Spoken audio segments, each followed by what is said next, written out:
Not so long ago, I made a small video of myself buying a home generator. So if there is a blackout or a brownout or a power cut, I can just hit the button and bam, I'm going to have electricity in my house. Everything is set up now, and how much has been the total cost? The total cost is $800.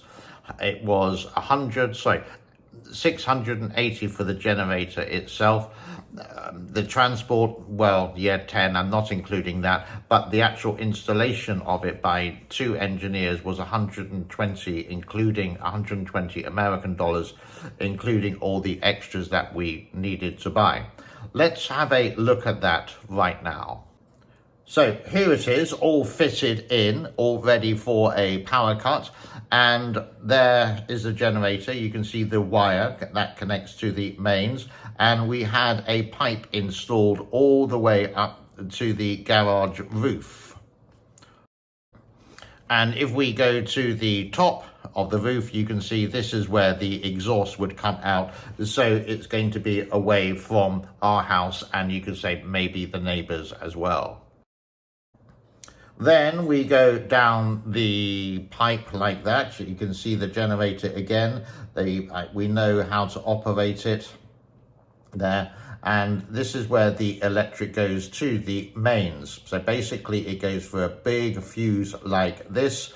And you can see it going up to the very top of where the electricity comes from.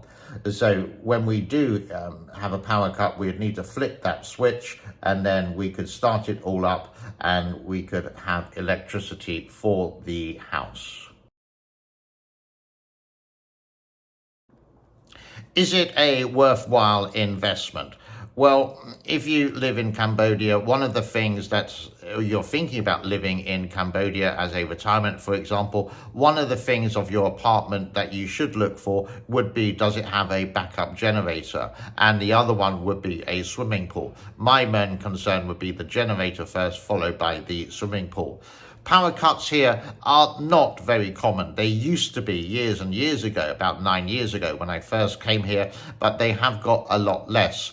But in the last 3 weeks since this recording, there has been two, and one literally lasted 1 hour. The other one lasted maybe 5 or 6 hours.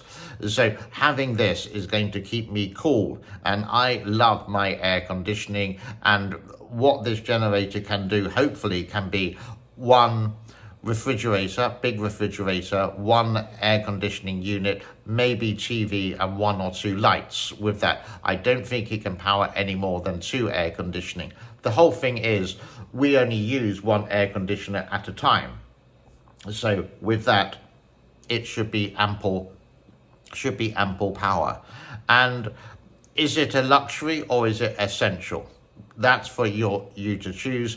I'm really glad that I invested some money with this. I did get something which is going to power the whole house. I was looking at solar power. I was looking at battery power.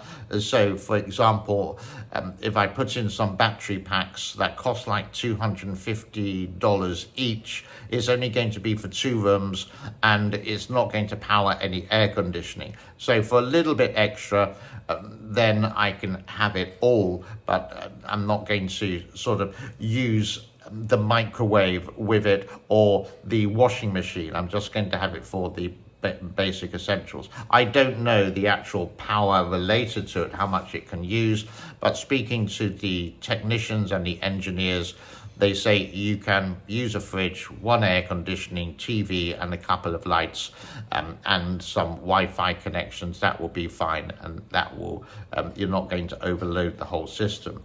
So if you are interested in it and you do live in a house, for example, or maybe in the countryside where power cuts are more frequent to, you could say, where we are now, then I think that $800 is a worthwhile investment, especially when it comes to the really hot season where you have at least some kind of cool air circulating in.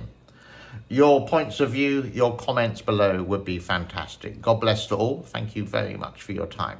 Bye-bye for now.